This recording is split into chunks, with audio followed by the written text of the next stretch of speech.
All right, guys, we're back with part two, and today we're going to discuss Jose's testimony on how he realized he was under demonic oppression, what got him to that point. If you haven't seen part one to this video, go check it out so that you can understand part two. So anyway, let's talk about it. Jose, how did you get to the point of realizing you were under demonic oppression, starting off from where we ended last time? You said you started to fast. Something made you want to fast. Not necessarily for spiritual reasons, right? You just wanted to be a little bit healthier, more energy, change up your diet. Was it just that kind of fast, or did you also want to do one of those, semen retention fasts or fast from porn? That came later. So it's like a building. Gotcha. So yes. So this was like a food fast, basically, for health reasons. Yeah. Okay. So it wasn't. So the reason I mentioned the timeline is because it wasn't until later on that I found out that fasting really was a catalyst for a lot of these things. Yeah. And so to get back to it, I was hit by a semi truck, and I came into a sum of money. And even though I was hit by a semi truck pretty hard, and my car was totaled, I wasn't injured at all, but I was out of a car, and a lot of things lined up perfectly to where a car that was only worth $1,000, the payout was way, way more. And with all this. So anyway, so I came into the sum of money, I mismanaged it. I blew it on things that, I had through a long time of being broke, like I had wanted. And, so a bit later on, like my family came back, I met them up here. I hadn't seen them in like 2 years. And like I said, it opened my heart. And my mom, she had booked an extended stay with like my whole family there, my brothers, her boyfriend. And it was in a bad area, in a bad motel. They misrepresented so I was very concerned for them. So I prayed for the first time in, I would say, like a decade, man. 10 years? Yeah, because I hadn't like prayed legitimately, got down on my knees and prayed, in the longest. And even when I was going through that attack with the meth and all that, I did not pray. When you were sobering up, basically? No, but so I think what it was is my mom interceding, because she prayed over me daily. There were so many chances for things to go wrong. I think it was her prayers and her devotion that really helped out. But besides the point, like, that happened. It opened up my heart, and I started wanting to go to the gym again. I started, wanting to not isolate myself anymore. And I still hadn't, like, this is still not the point, but like, I went back down because I had money, a bit of money still. So I went back down on vacation to Florida, supposedly just to spend time with my family. It ended up turning. So this is like I had told you about the whole rave thing. And so I go down to Florida, and things line up to where, I'm out at a bar. I'm out with a female friend that I was trying to hook up with at the time. And I run into this girl's ex-boyfriend, who was a close friend of mine in high school. And he'd also seen me around the time when I was like an addict. And then also after, I tried to get clean, and, and I guess he sent a picture of me, said I was in town, and, wow, he looks great, and, he's doing well, and blah, blah, blah. And I don't know if if she was included in the picture. He said something about the situation that was going on, but I guess maybe female jealousy kicked in or something. And,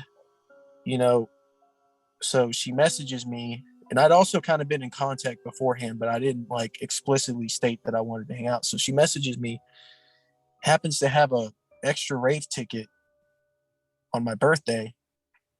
Well, birthday, like night, morning, whatever. And we go down there. And so it turns out to be like a whole big group thing, right? Her so-called boyfriend is there, a female friend, and another male friend. And we go down there, Before that, she happens to have like weed for me, Molly for me, coke, shrooms, and I hadn't cut loose for a long time.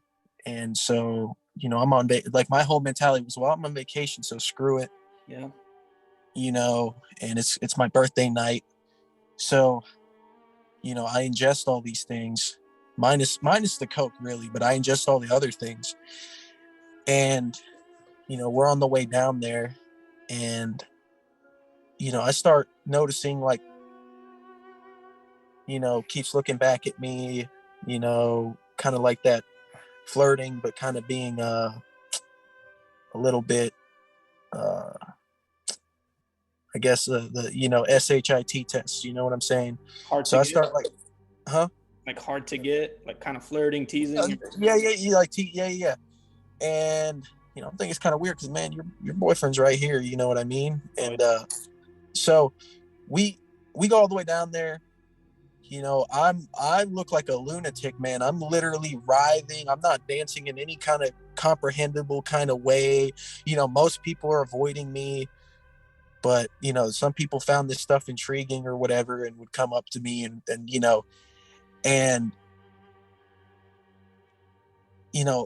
I'm dancing close with her most of the night, and her friends are like back in like over here like doing their own thing, and her boyfriend's like somewhere over there. And it wasn't until we start heading back, like the night at the time it felt good, but as we're heading back, man, I start picking up on the conversation. She's kind of like talking in code with her female friend, and I start picking up on what's going on. And the situation that they wanted to go down was I sleep with her and her friend, while the other male friend turned out to be like gay or bi or whatever, would also join in, and her boyfriend watched. So they were into that kind of stuff. Yeah, man. Like, and I go back there, and like all the whole way, like at first, like, because I was on these drugs, like, I was entertaining the thought of her and her female friend, and like, and as sick and twisted as it sounded, maybe being okay with her boyfriend watching, because I'm like, well, it's two women or whatever. And, these drugs had me feeling a certain kind of way. Just made you But more open to something you probably wouldn't do sober. right. But then I started getting a very, very, very dark feeling. This is the same feeling as before of almost stepping. And I know it's the drugs or catalyst, but like stepping, like just things started feeling real sinister. You know what I mean? And like when we get back, like I start coming down too, where like just the feeling shifts from feeling good and feeling like, okay, maybe let's do this, to I start feeling like really heavy, really fearful out of nowhere, and I get over there, and they're noticing this, and they're kind of like talking amongst themselves, and her friends saying, yeah, let's not do this, she's like, and then my main friend, she really wanted to go through with all this. So when we get back, I guess they're like to pacify me down, like, get me stoned. And it's doing the opposite. So I asked to go to the bathroom, and instead of going to the bathroom, I head out towards my car, even though like I've been doing all sorts of drugs all night. I'm like, I feel like, man, I need to get out of here, and they chase after me. Wow. Yeah. And like, not chase, like, as in like, oh, like, Well, yeah. But like even in your high state, you're like, yeah, something feels super off. Like even though you're disoriented, you're like, I gotta leave right now. Yeah. And even though it's, a woman that I was like very attracted to, and the situation, I think, okay, well, I'm, two fairly attractive women, and even with all the other stuff, like, and I was going to try to spin it to where maybe the other stuff wouldn't happen, but even then, like, I started feeling this, like, just this very extremely uneasy feeling. And they're asking me if I'm sure that I want to go, that I've been high all night, that I can sleep it off in the couch and we can hang out like later, and when I wake up or whatever. I'm like, no, like I gotta leave. you know, and it was, you know, I felt kind of disappointed at the same time that I had to leave, but I knew I had to leave. So as I'm leaving, you know, I start feeling this, like I'm being followed by this, like, just, and like looking at it now, uh I know it now to be like a spirit, you know, but like feeling like something latched onto me, and just feeling uneasy for the whole rest of the time. And even a week later, even when I got back up here, just like on the trip up here, man, I started seeing them thought forms, you know what I mean? Like the kind of curling black pattern, you know, and then they would at times like materialize until I, you know, saw something that had shape and form. And this didn't go away. And I started having this feeling of what I later thought to be, when I was still deceived, to be a Kundalini awakening, but a feeling of like extreme energy to the point of not being able to eat, not being able to sleep, feeling just very mentally unhinged, feeling like manic, feeling like I needed to move constantly, feeling just like in this heat, this overwhelming heat building up from the spine and going up. And you know, I didn't eat. I could barely drink, like, and at this time I'd been still indulging in a lot of weed and caffeine and nicotine, and, you know, on a daily basis. I couldn't do any of those things because I was just so amped up, and with this feeling that I couldn't, or I felt like I was going to continue to go into psychosis. Mm-hmm. And so after I left Florida, man, it looked like my soul had been sucked out. And then a few days later, I got this glow, you know what I mean? I guess from not eating. And then I came across like these semen retention videos, because ever since I first discovered pornography, and then later on hooking up, and then, you know, all these things, like I had not had a long period of time where, you know, I would abstain. Mm-hmm. So I started abstaining, but I wasn't doing it for godly reasons. And even though I had been, the first channel that I really watched was Mark the Messenger, who, you know, he started off as a semen retention channel, and now he's shifted focus to, you know, the signs and talking about the Bible, and, you know, giving advice. Yeah. But even then, like, I wasn't, it planted seeds that definitely ended up working. But at first I was just doing it because I'm like, okay, well, you know, it builds up your, like, I was also mixing doctrines. So the doctrines of, like, you know, like saying that your semen is your life force, which is like kind of like Kundalini, New Age, and then you're mixing, yes, you know, biblical truth, abstaining from sexual morality. That's the thing. So that's the thing I really like. I'll get back to the whole New Age, but like one thing that I realized is it's an ever evolving, including new things kind of web, where it's like a catch-all. If you're into UFOs, here we got something for you. If you're into semen retention, we got something for you. If you're into fasting, we got something for you. You know, they'll oh yeah, yes. And so anyways, I started getting into that, and you know, I started feeling like I was getting more and more like downloads and knowledge and truth, and like attracting easy money, you know, like opportunities for sex.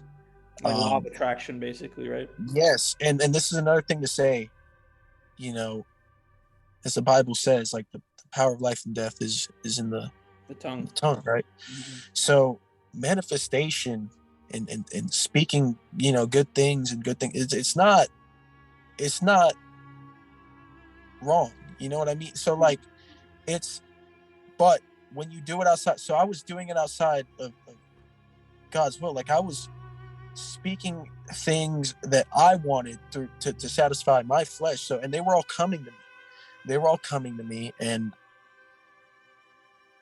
I ended up in a very short-term relationship with an older woman who You know, she was very into all types of new age things, and she like owned 5 acres, uh, was independently employed, so she had her own thing. She like ran a bunch of like new age type of events on her property. She was a confessed witch, Jeez. you know, and I was sleeping with her, and at the time I was trying to learn about like tantric sex and, you know, Yeah. doing semen retention while also engaging in sex, you know, just as a kind of like thinking like, oh, I'm going to charge myself up, you know, and doing solo tantra before that. Yeah, getting all the spiritual energy and whatnot. Yes, thinking that's how I was going to do, and that would make me manifest more things, and twisting fasting into beat, because I noticed like whenever I would fast, and you know, it would clear my mind, it would do a lot of things, but I wasn't doing it for God, man. I was doing it for myself, Mhm. you know, and while also indulging in other in sin. And so to get back to her, so you know, I come over on you know, we're doing these tantric practices, you know, and she's telling me her story about how, you know, she had a what she called a dark initiation years ago when she went to some festival or whatever, and that some people approached her, and that the whole time she was talking about how she had seen something about, oh, there's going to be a new earth and this earth is going to burn. So even they know that the earth is going to burn. They just twist it. They twist it in their own way. So she was saying in that oh, she's got to get things ready, and uh that the people that approached her and where she like did a lot of what she called the work, that eventually they told her, okay, what do you need, you know, and then she said what she needed and she ended up getting it, Mhm. you know. So this really intrigued me, and you know, so we continued doing our thing, but again, at some point the mask or the face had changed. So as in, you know, what first started out as me hearing everything I wanted to hear, you know, like the lips of a strange woman or whatever, and everything going like you know, my fantasies being fulfilled, everything going the right way Mhm. that I thought was the right way at the time. You know, it started, you know, changing to be kind of like she was trying to control me, because in this whole situation, you know, she had all the property. I was coming over to her place. You know, my place wasn't an option. And you know, so the dynamic started shifting, and I started noticing like a kind of like a mocking tone, like a disrespect. And it got to the point to where, you know, one time I'd asked to like use, you know, take a shower afterwards, and she had like a farm with animals, which is another thing, man. She put menstrual blood on her crops. She was doing all kinds of crazy stuff. What? She had 4 statues on each corner of the property. That's You know freaky. what I'm saying? Yes. And then one night when on her own property, we decided to camp out, even though she had a house, Mhm. and do things outdoors, tantric things outdoors. And at some point in the night, man, it felt like there was a presence outside of the dang tent. So I mean, that was a little bit freaky. But it got to the point to where she gave me a towel that smelled like she had used it to clean one of her animals. That's disgusting. Yes. So I ended up leaving, man. I felt like this was kind of like a trying to see how low or whatever self-respect or whatever. I had enough self-respect, and I'd been practicing the semen retention, which, you know, it made me realize like, hey, like I can, even though I was like entertaining, you know, solo tantra and all these things, it made me realize, hey, I can go without sex. Right. So I said, you know what, this thing isn't serving me. So I left. And it wasn't until I went to I felt compelled to go to like this festival, this music festival, which Mhm. is funny enough. After she told me the whole dark initiation thing, you know, I felt compelled to go to this one festival. It was called at the Astral Project. Yeah, that sounds Just very new agey. it is. It's the video I sent you with the fire dancing and the Egyptian symbolism and the Oh, with music all and all the that. esoteric symbols. Yeah, I'll post a couple of screenshots of it. Yes. So I go to this thing alone on a whim. I don't know any of the musicians performing. I'm just going because I for some reason I had the notion that there was something to see there, right? And about 2 days before I went to this festival, I'd run into this random girl who was like, she didn't interact with me, but she was like very loud in this store that was near where I work. Mm-hmm. And the area I work, man, it's not an area like certain gas stations there. It's not a very nice area. So it's these two white girls, and they were just like being very boisterous and loud, asking about batteries and getting attention and making out with each other, right? I see the same girl at the festival 2 days later, that's all the way like 40 or 50 miles away from this area. Mm-hmm. And I go to this festival, man. And dude, I'm thinking I'm going to get into mushrooms. It's going to be a spiritual experience and all this and that. And what starts happening is it starts out that way. But I start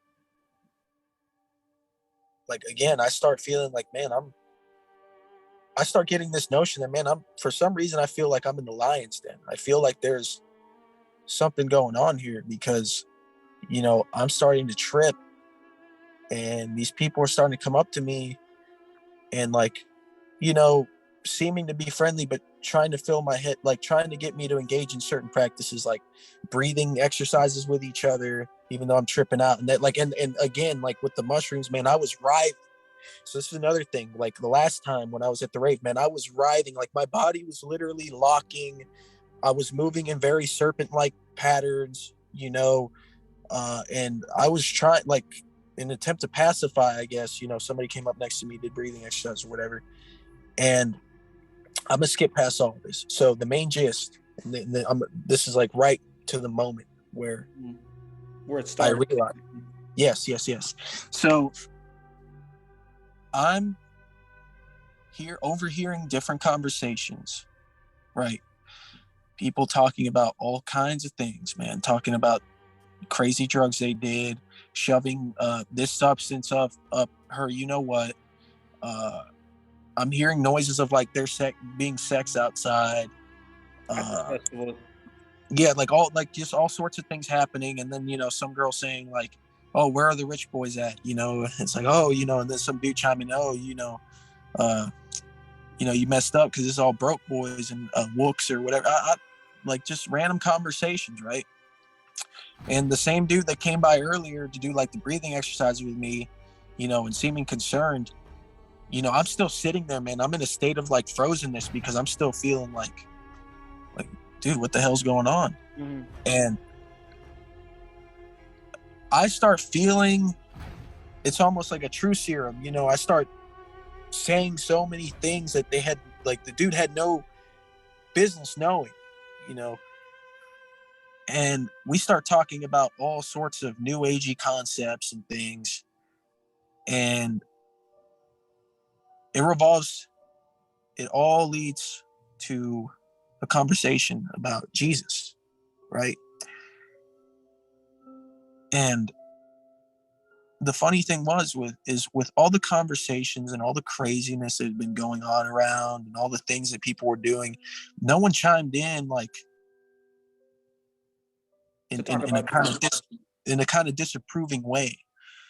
But somebody from the distance finally decided to chime in. Is like, Jesus, what kind of drugs are you on? So that made me think like, bro, it's like, it wasn't instantly in that moment that I knew. And also I forgot to mention before that, I closed my eyes and I like I'd been feeling like, just like there's this presence around me that's very dark and like just trying to envelop me on this trip. So then I did do like a small prayer, right? Because I felt like just very off. And even though that whole thing happened in the mentioning of Jesus and somebody saying what they said, still yet I was questioning. And it wasn't until I continued taking semen retention seriously I was at like 3 months, and I started doing fasting. But I took the advice to do fasting for God. When you're doing semen retention, don't do it to attract this, attract that, attract women, do it for God. And I'm like thinking, I've tried all these different things, these different practices, and yes, they bring things, but it always ends up bringing misery. And my way always brings eventually just some kind of strife, some kind of discord, something. So I start doing that, and I start opening up the Bible, and it starts feeling like I'm getting revelation after revelation, insight after insight. Every page I was opening felt like it had an answer. I would open to a random page, especially Proverbs, man. Proverbs is a very powerful part of the Bible, but Yeah. I would open up pages, and like it seemed like to be describing issues that I had or have had and will have. And it gave answers to things like the strange thing that comes upon you, don't be afraid. Uh, you know, we wrestle not against flesh and blood. And that, for example, like the gang stalking thing, I related to that, man. It's a network. You know what I mean? It's spiritual, it has spiritual origins. My places. And I start feeling, for the first time ever, I start feeling a complete sense of like just inner peace, in the background. I prayed for like to have the boldness of a lion in my approach to my life. Mm-hmm. And all that was starting to happen, and I was tested, man. I was definitely tested. My patience was tested by people to see if I would like react in anger, and I wanted to, but instead I prayed. And the situations that came up, although at first they could have ended up bad, they ended up working in a way to benefit me. So for me, I'm going to pinpoint, because all that was happening and I was doing good and I was feeling like I was on the cusp, and I ended up being blessed again, right? Mm-hmm. And I was feeling like I was in the cusp, like I was so close. Something major was going to take place in my life. And I was praying daily. I was feeling all the things that I was feeling. And I started allowing myself to the temptations that were out there, that were presented to me, instead of where I was doing in the past, like, make a covenant with your eyes. Don't be looking, don't be, and also like, don't allow it to fester in your heart. Don't, and sexual temptation, especially, man, we're all tempted. Yep. We're all tempted, right? And we're all given a way out. And the way out is, if you know it's not good for you, don't be looking. If you know it's not, don't be in the council of wicked. So instead of fellowshipping with other Christian people, I was still talking to the same people in at work, and I would steer the conversation to be about God. But then at times I would start talking myself. I would start entertaining wicked communications or evil communications. It's easier to be dragged down than lifted up, right? Yeah. And then I started entertaining the thoughts of temptations, so sexual thoughts. Yeah. And I started letting them fester. And the way I see it, man, at least with me, is if you already don't dismiss the thought and you allow it to fester in your heart, entertain it, and then act it out. Yeah, sooner or later you're gonna act it out. Mm-hmm. in the physical. Yeah, you're gonna act it out in the physical. And I've been having, and I also want to thank you, man, because we've been talking. I confessed some things to you, and I've been praying a little more, and that's good. It's getting to the point, man. So I had backslid. Like I'm gonna say this right now. Like I had backslid after feeling like I was finally starting to see God in all things. I started backsliding. I got back into fornicating, and then I got back into like nicotine and weed. And that sense of peace is not there. Confusion.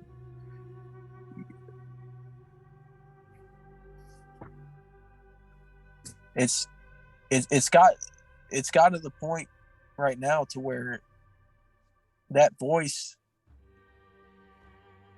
like, more and more, like when I first backslid, it hit me hard. I even got 2 messages, 2 what felt like warnings, you know what I mean, from people, random people. And then, it was still there, but it kind of started going away. And that lately, it's the that small voice is gotten louder and louder, saying, Basically, turn back. more guilt, right? Kind of making you feel like Yes. you're gonna end up in a worse spot if you don't. Yes. Because it's Turn always like back. that. It's telling me turn back Yes, sir. and Yep. change, like, and like tell, and also the notion that, like, I was really close to something big, that I need to get back on the path, because, like, I've been praying for situations to change. I've been praying to have the just to get rid of all this, like, pride and stubbornness and all these negative traits that and slowly but surely, like, I was feeling myself just bettering and bettering, and then I backslid, and now it's like regression. It's regression, and I've like, it's gotten to the point to where, like, right now, like, honestly, the situation worked out for me to where, even though the situation with the woman I was with was good, like, she noticed that, like, I was starting to be more off, and I told her, like, what's going on, and I started mentioning, things about, like the Bible, and, like, sending verses about, like, fornicating, you know what I mean?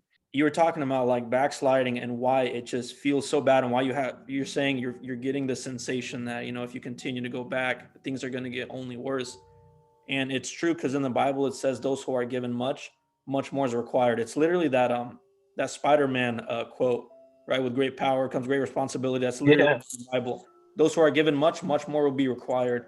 So, people like you and I and others who know the truth, know what to do, and know the consequences of doing the opposite of what the Bible says, right? Like giving into fornication, giving into pornography after you've been freed from it, giving into just any sexual immorality or whatever sin you have. Your situation will be a lot worse than when you started, because when you started, Yes. you weren't aware of the truth of the consequences, right? But now that you are aware, it's so much worse, and the guilt hits us a lot harder if we start Dude, going back into it. and listen, everything you say is facts, man. And the main, like, I fell, right? But what I've been taking away from this is, how when I forget how exactly it goes, but one is, you know, a foolish, or something about a man who returns to his sin is like a dog Yeah, returning yeah, to his vomit. yeah. So it's like just like a dog returns to his vomit, so does a man return to his foolish ways. Basically, yeah, his sin. Yes. And also where it says, and I'm not calling the person I was with a harlot by any means. Mhm. She was a caring person and all that, but what we were doing wasn't godly. It was an ungodly soul tie. Yeah, the fact And that fornication is already a red flag. But I do believe yes, you when you say she seemed like a good person, super nice and everything. But that's the red flag right there. yes. No, and I agree. The strange, also reminding, like, falling for the strange woman again. But another thing is, it says, this isn't me calling her a harlot, but it says, I'm gonna butcher this one again. I have it in here, but I'd have to flip through.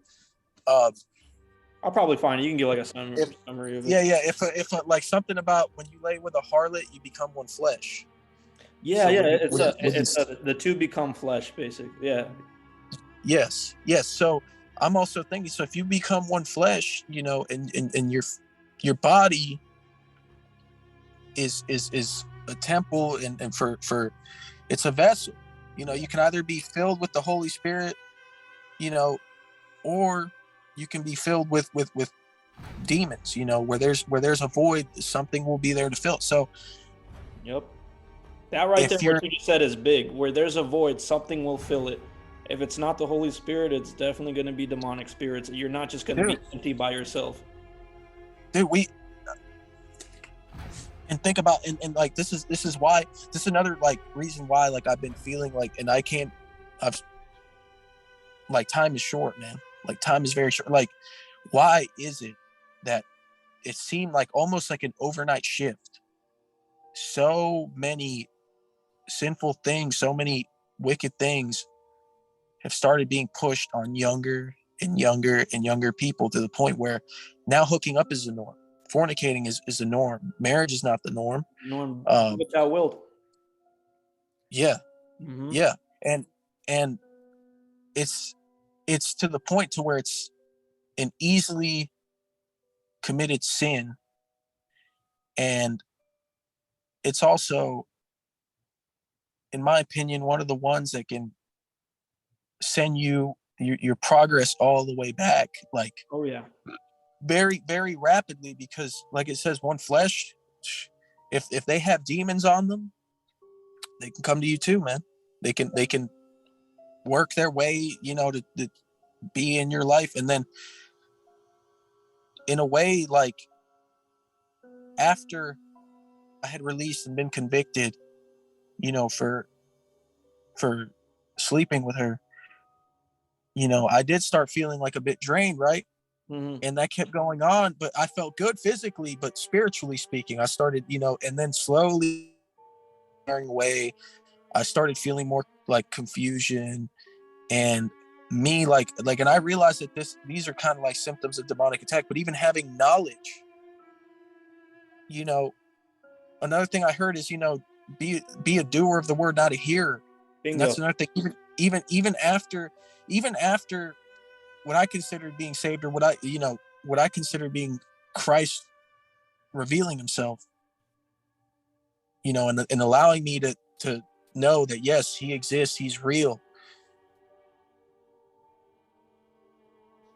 I I still held on to a lot of like worldly ways, man. See, that's the one thing I wish. That's the one thing I wish the church would stop doing. Often, when you go to a lot of churches, especially today, they make it seem like that you can just hear the word and you can just hear about Jesus and you're automatically going to be changed, right? But information is not transformation. Knowledge is not Yeah. power. It's only application. And the Bible literally says that, like you said, don't be a hearer of the word, be a doer. So if we were changed just by reading the Bible alone, then certain scripture would read like lust is bad instead of do not lust, do not fornicate, do not commit adultery, Yes. do not mess with mind altering substances, right? It calls it sorcery. It Yes. literally says commands. It says do not or do this. Yes. That So implies that's you do it. Like you go through with it because we're free willed beings just like God, right? We have free will like Him, which means yes. we can make choices. So that's why often like people go to church and I think Christians make a big mistake when they're doing this. They present God as kind of like Santa Claus, right? You can just pray, Yeah. read the Bible, hear about Jesus, and you're transformed. I'm like, no, you have to do something. Willful sin removes you from God, man. I've been feeling, because those revelations that I was feeling, they haven't been coming to me. They haven't, like the gifts that I was feeling like I was receiving, the spiritual gifts, the eyes to see, man. It's like a sense of dulling of the spirit of the spiritual self. Yeah. And another thing, as you were saying, as instructions, that's another thing, man. So my whole life, I have always, as long as I can remember, I have always been a very prideful, arrogant, rebellious kind of person. Mhm. And I didn't really grow up with my father, man. I grew up with a stepfather who was an alcoholic. And, he beat my mom and me. So I had a resentment towards authority, specifically male authority, and I would butt heads and not take instruction, right? And so for the longest time, my excuse, even before that whole thing happened, and I felt like Christ revealed himself to me, or allowed me to see him, and feel. And I don't mean see, like, you know what I mean, but even like I had a notion, and I even had somebody who ministered to me and told me things, biblical things, and even then, like my response, and this was like a very honest response, is I'm not ready yet, or I was thinking I'm not ready yet. I don't want to give up the things, and even after, there were still things I was holding on to, man, of this world. Like he says, like leave, the world, like I was holding on and continue, and even now, man, like especially with the backslide, and I feel like that's the main reason. Like we have this knowledge, and we're given basic instructions. We have a heavenly Father who behaves like how a father should, Yep. and gives you instructions that are very clear and concise, no confusion, And practice. It works. Like try it. Yes. And it works. Yes. Love it. Like here's what I'm gonna But say. Yeah. Oh, sorry. Yeah, the one thing I wanted to say, anytime, and this is the thing I say all the time to people who always ask, like, why do you believe in God? Why do you choose to follow the rules of the Bible? It doesn't seem fun. You're kind of not allowing yourself to experience like pleasures. He's like, you're kind of blocking yourself from that. And I always tell people, I tell them, look, when I follow the commands of the scriptures with my best ability, when I go through with them, when I don't lust, when I avoid just basic sins, basically, when I follow even the littlest commands, such as the diet laws, I feel better. My life gets better. When I start Yes. breaking these things, even the least commandments, when I start, again, giving into my lustful desires, even entertaining thoughts makes me feel awful.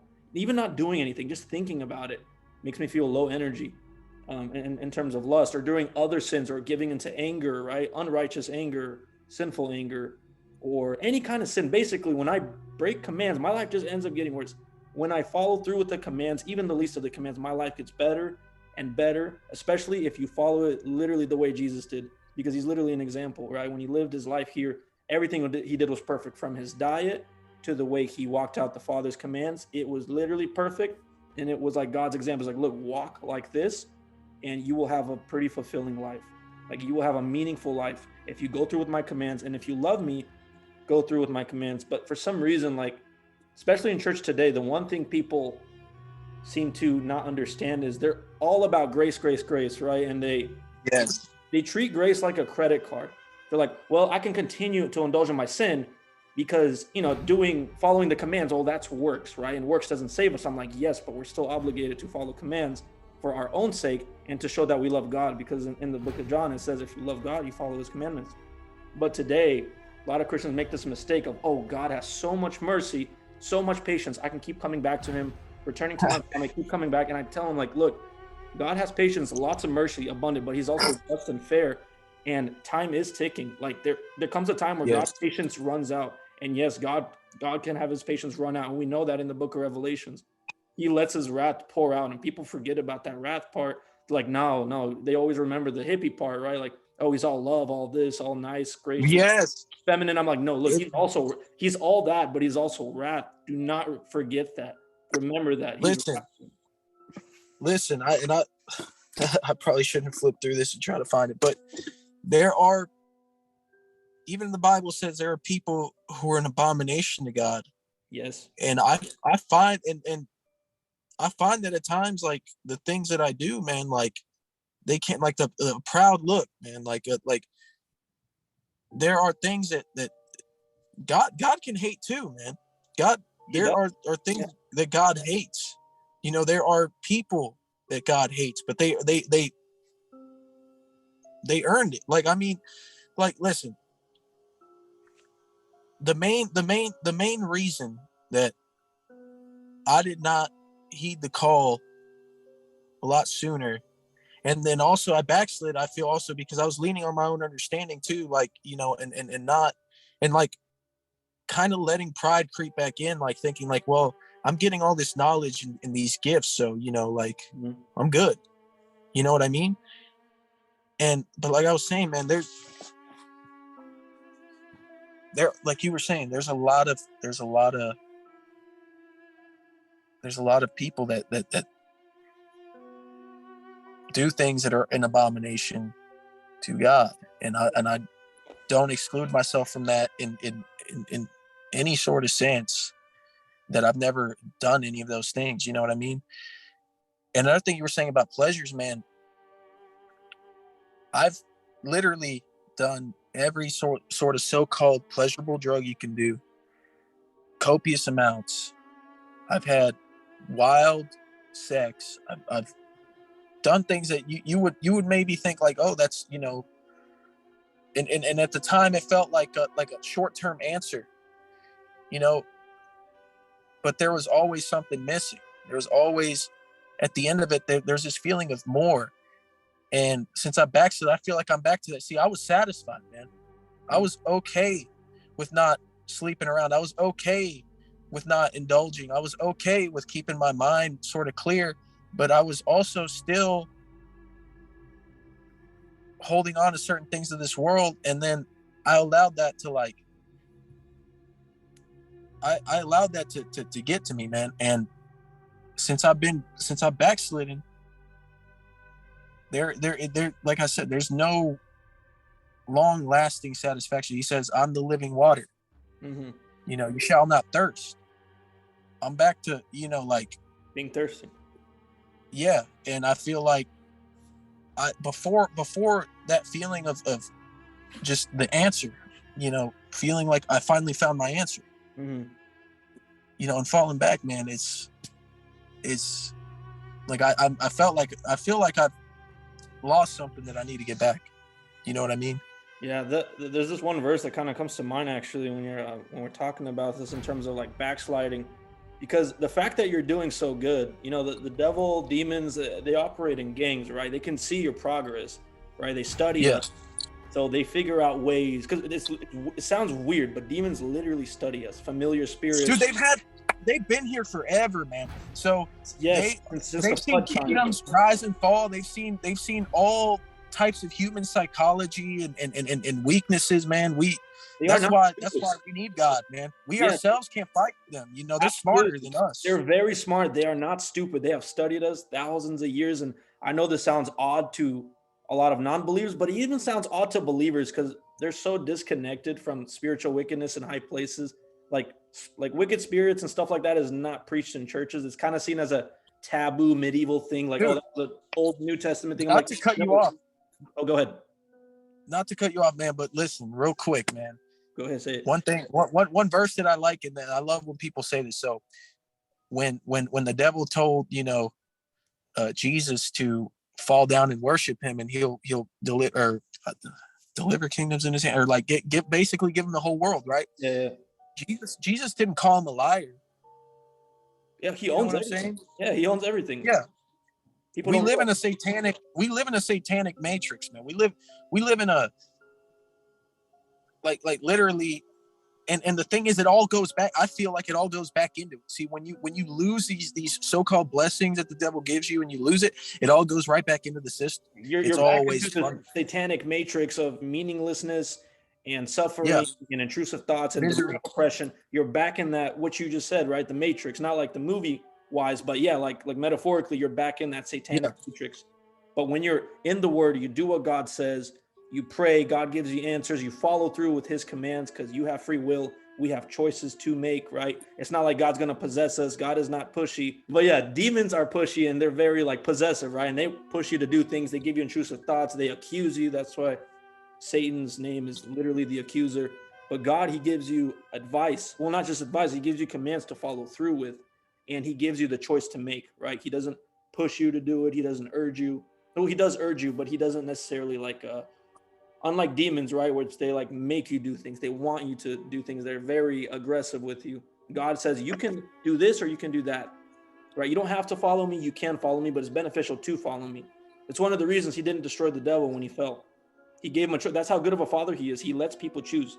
You can be in my presence, experience righteousness, experience a meaningful life, or you don't have to be in my presence, and you can experience suffering that's brought upon by yourself, right? Because often people have this notion that, oh, it's God causing suffering. I'm like, no, it's people. It's humans. It's disobedience. It's not following through with the word. But yeah, that one verse I wanted to mention before I forget it is because you were talking about like backsliding, and like I said, demons study us. They can see that you're doing good, and they want you to backslide so then they can get closer to you and have more access to you. Because when we backslide, in a way, it's kind of like a nonverbal contract of telling them, hey, you can come back into my life and oppress me even more. Because when you're like knowledgeable of the truth and the consequences in the spiritual world, that's like a contract. You're like, you can come back into my life and cause more damage because you're willfully basically telling him this, even though you're verbally, you don't want him to be around you or oppress you. Spiritually speaking, you're giving them access to you. And this reminded me of this one verse which says in 2 Corinthians 2:11, lest Satan should get an advantage of us, for we are not ignorant of his devices. So yeah. Yeah, man. Like we were saying earlier, they've had millennia to figure this stuff out. The web of lies and like all the traps. You know, it's like you know the mythology, like like the Hydra, you cut the head off and then two more grow back. Yep, just keep. It's just ever evolving, dude. So like when it says don't lean on your own understanding, I feel like that's a mistake that I also made and might make, and I'm gonna try not to make it all. But these like we were saying, like they're far more intelligent. Like you can't underestimate your enemy. Oh. They knew me before I knew who they were. Yeah. So they know us before we know them. From the time we were born, they study all of us. They operate in gangs. And this is how I explain to people how, like, for example, those sidekicks that like tell people information about their families that only they know, right?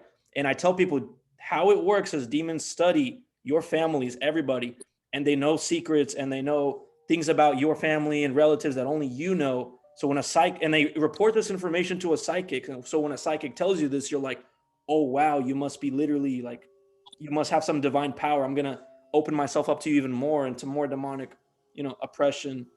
So I tell people, like, it's literally how it works. There's, like you said, they're geniuses. They are very intelligent. Demons are not stupid like they are in movies, just sinister and evil and dumb. They are sinister. They are evil, wicked, but they're also intelligent. Like they operate in gangs. They have literally, it's a war. It's a spiritual war. They have strategies, and it's weird to think about, but this is how it works. So, yeah, man, and they have all the wealth to back it too. Yes. All the wealth. So, there's people caught in the middle who are unaware, and then there's people who are on God's side, and there's people who are actively, willingly working for the devil. And you might see them get rewarded, all the time. And, it ends up being drilled in your head that, oh, the only way to prosper is to, take part in all these wicked things, man. But I feel like that's not the truth, man, because most of my life, man, I've been living in a kind of wicked way. Mm. And like I said, now that I backslid, back to that a bit, but I never prospered. Like, do you really, even if you get the thing that you thought your heart, in your heart that you really wanted, man, it'll suffice for moments, maybe even a little bit longer. But at some point, there's going to be that more. And it's never ending. Like it's trying to fill a void that's only filled with the presence of God and Jesus Christ and following. And then what's the says, do not store up your treasures on earth. Do not store up your treasures on earth where thief can get it and it can get ruined. Store it up in heaven. Yes, because like, man, like, for example, like the fornication thing, it's a fruitless endeavor, man, because you have an orgasm, you enjoy yourself, right? But then what? That's it. Yeah. Then you feel shame, regret, because you're doing something God created to be something righteous, right? Having like a sexual relationship, but you're doing it outside of his boundaries. Anything you do that's pleasurable that God has created outside of his boundaries, whether it's eating food, right? Because food in itself is not a sin. Gluttony is, right? eat it, or when you do it outside of his boundary. Sex is not a sin, but you do it outside of his boundary, you're gonna reap the consequences of it. And it's always like that. There are pleasurable things that God created for our enjoyment, right? Because sex is both to create, to create children and also to develop intimacy with your wife. But when you do this outside of his boundaries, right? When you do fornication and you give into sexual morality, you suffer consequences doing things outside of the boundaries that God has set up. But when you do it in his boundaries, there are plentiful of benefits. Like it even says in the Bible, Yeah. like following the commands will increase the days of your life and make it more enjoyable. And people just it's the whole authority thing. Like the devil has convinced people that freedom from God's authority is literal freedom, when in reality it's slavery. I mean, imagine being a That's slave to your fornication, to your drugs. Is that freedom? Like being able to do all this stuff no. you can't stop? That's not freedom. But being in And that's control of another thing, that is freedom. dude. That's another thing. So another big lie that I've seen is we with these like demonic beliefs, man. It they don't outright tell you, fall down and worship the devil. They try to put us in the seat in the throne of God.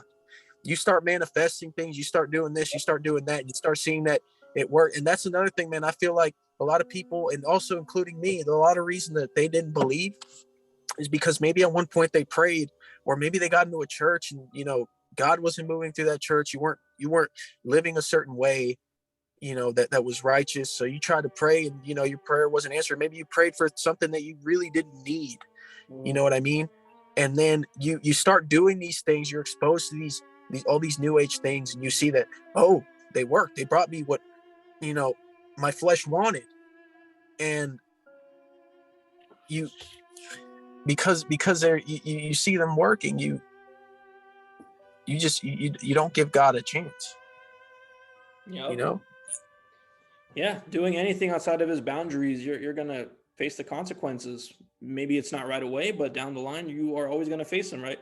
Fornication brings depression to people, anxiety, gluttony makes people unhealthy, makes them feel negative emotions, and of course, like doing anything outside of God's boundaries will end up reaping you negative emotions. And from what I learned from having all these interesting experiences and talks, like the talks with a psychotherapist, wicked spirits literally feed off these negative emotions, draining us energetically, making us like Oh, weaker, tired, not wanting to do anything. And we constantly feel this spirit of heaviness and fear on us all the time because we do so things. you self-medicate to What'd you say? I said then you self-medicate to Yeah, combat this, exactly. Then you self which medicate. brings more. Exactly. You self medicate because in your mind, you're like, oh, this is not a spiritual problem. This is a physical issue. Let me use medication, or let me use drugs to heal this, or let me use pornography to. And it's just like a literally never ending black hole void, right? You do all these pleasurable things and it gets sucked into this void, and you need more and more because it's never full. But what does fill up that void is God and his son, Jesus Christ, and following the commandments. That's when, like you said, right, you'll never thirst again, right? That's what Jesus said. I am the living water. You will never, ever thirst again. And it's true. And I tell people, just try following through with commands. Something that you struggle with the most, and like lust, for example, at least give it a shot. Just try to abstain from pornography for 1 month. And I tell people that until you, at least for 1 month, abstain from pornography, that's when you'll notice how huge of a problem it was, because you can't know what a Yeah. crooked line is until you see a straight line. So I'm like, at least do it for a month, because I know people say, oh yeah, pornography is a problem, because I read a statistic that said like somewhere around 70 to 80% of Christian men, people or men that admitted, have problems with pornography. And I tell people, yeah, sure, you think it's a problem, but you don't think it's that big of a problem. Try abstaining for 1 month to 2 months. Experience the benefits of actually being a man, and then you'll realize, like, wow, I can't believe I did that. I wish I could go back in time and whoop my own butt for ever opening that box of pornography in middle school or however young I was. I don't remember exactly, but I Same wish I could here. go back in time and whoop my butt, because experiencing the benefits of abstaining from pornography, and not just pornography, but also abstaining from thinking about sexual thoughts. Like I keep myself occupied so much, and I've been blessed with a job to where I don't have time to think about that kind of stuff at the end of the day because I'm tired. And when I come home, and if I do have any energy, I'll make videos. So I'm constantly, because lust was one of my biggest sins at one point. It's not anymore, and I'm very grateful that God delivered me from pornography and gave me basically the tools to keep myself occupied, follow through with commands, not backslide. And I actually have the sense of like actual fear that if I backslide, because I know the truth and because I've been doing what God said and it's been working, if I go back, that is totally willful sinning, and I'm gonna be in worse shape than I've been before. Like I have the sensation that I will get in huge trouble if I go back, even Yeah, even just watching a video. Like I just have this feeling that I'm gonna get in you'll lose that energy. yes, Especially like if nothing else, you'll at the very least lose all that energy, which will lead yes, you to not have the same quality of life, man, because you're just gonna it's a diminishing returns when you backslide. It's diminishing. It feels good, but then what? yeah. If I And backslide, the next, for a fact that that spirits will literally oppress me for 100%, because it's like dude, I've been feeling more tired. Like that's another thing. That's one of the main reasons too, man, is the tiredness, the heaviness. sluggish. Yep. Yes, The dude. I laziness. was I was running I was running like 5 or 10 miles and also tripling almost daily, stacking my money up like crazy, Mhm. you know. Listen, there was a thought before I lose it. So when you were saying about the like 70-80% of Christian men, a Mhm. thought that came to me was, so the saying, when the head is rotten, the whole fish Yeah. is rotten. And you know how like the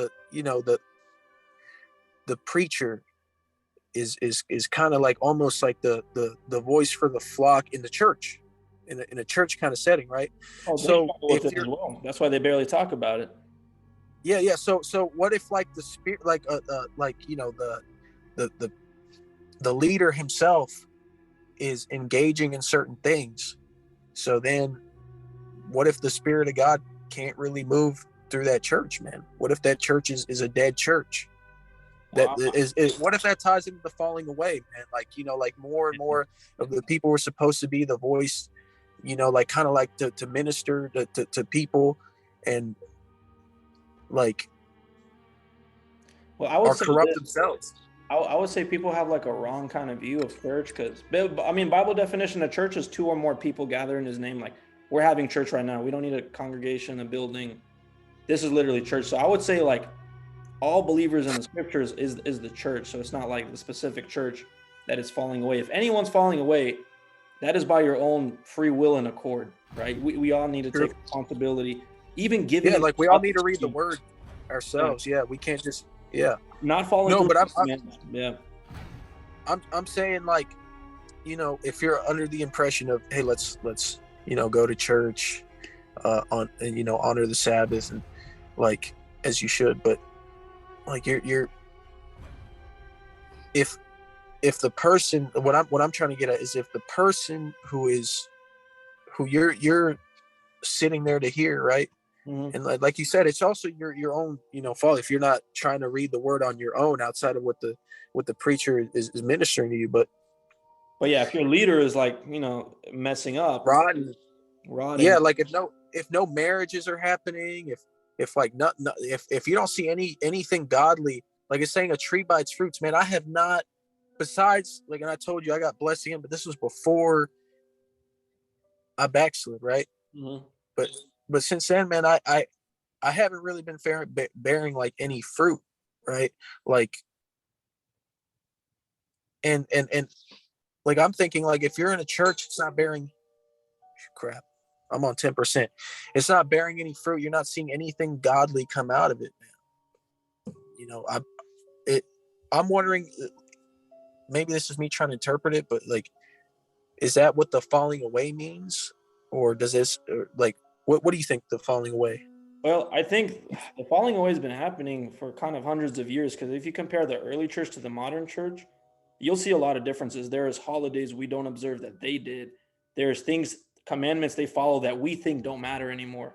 There's like, if you compare the early church to our church today, you will see so many differences. And if the early church saw us today, they would look at us and they would probably say like, wow, is this what we got all those butt whoopings for? Like for you guys to completely change up a whole bunch of doctrine? Like I think the falling away has been happening since then. So it's not like, oh, it just started happening in the year 2000.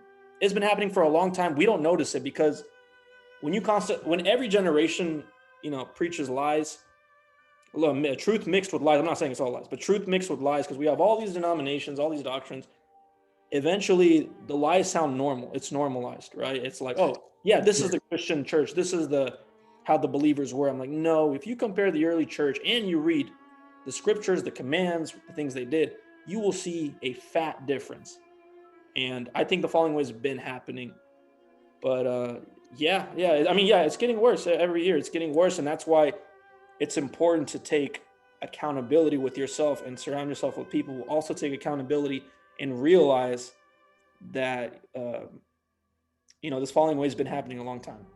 And it's our choice to kind of get ourselves out of that half truth, half lie, basically like matrix, metaphorically speaking, and find the truth in the scriptures, becoming a clean slate, becoming a child, like Jesus Christ said, and looking at the Bible through the eyes of a child. Humble. That's becoming a child, man. Yes, That's another thing, man, that feeling of childlike innocence, dude. Yep. Like, that's all God wants from us. He wants humility. He wants us to become a child. Don't like another, like one thing I'm thinking right now is, man, that negative voice in your head, that tries to tell you, oh, well, you're not good enough, or you're not, God won't take you. Mm-hmm. God won't accept you. Yeah. And being reminded of your past sins constantly, man. I feel like that's also, well, obviously intrusive thoughts are a demonic attack, but 100%. but that's one thing. Constantly.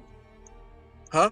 They're constantly accusing. They don't call us out by our name. They call us out by our past sins, and they rub it on our faces like, hey, this is who you are. I'm like, no, that's who I used to be, but who I am now. That's something I deal with or dealt with a lot, man. Is that like, and I share this because I think maybe what if someone picks up something from all this rambling and stuff but I think they will, and that people actually have from part one. Like you're saying, you don't feel like you're bearing fruits, but having this conversation and having like your insight into this, it is bearing fruits. Even things maybe you and I can't see, but God does. I think it is bearing fruits because this is helping people who are in similar situations to you or possibly worse. They're getting insight. So I think it is bearing fruits regardless of what you think. I think it is. Yeah. And listen. So the last thing I kind of want to say is that thought that you're not good enough, or you'll never be,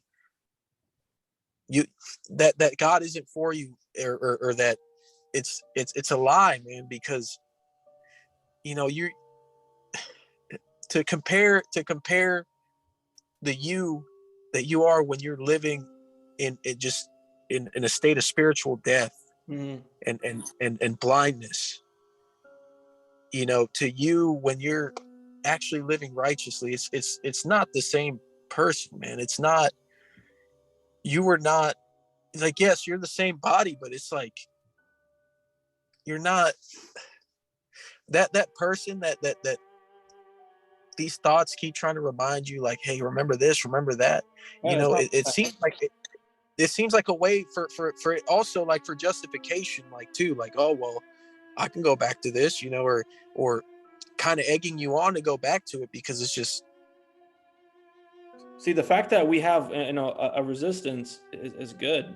That means we're going on the right path. If you're getting that kind of resistance, if you're not getting any resistance and you're just allowing yourself to indulge in everything, then that's a bad sign. But the fact that you're getting this kind of resistance, intrusive thoughts, that shows that. Dude, I can't even like it's like, and as we've been talking more, because before we did the interview, I had been engaging in willful sin through, like, fornication. For sure, but yeah, dude, we can wrap this up. Yeah, thanks for coming on this, man. I think this was super intriguing. It's going to help a lot of people. But yeah, thank you so much for doing this.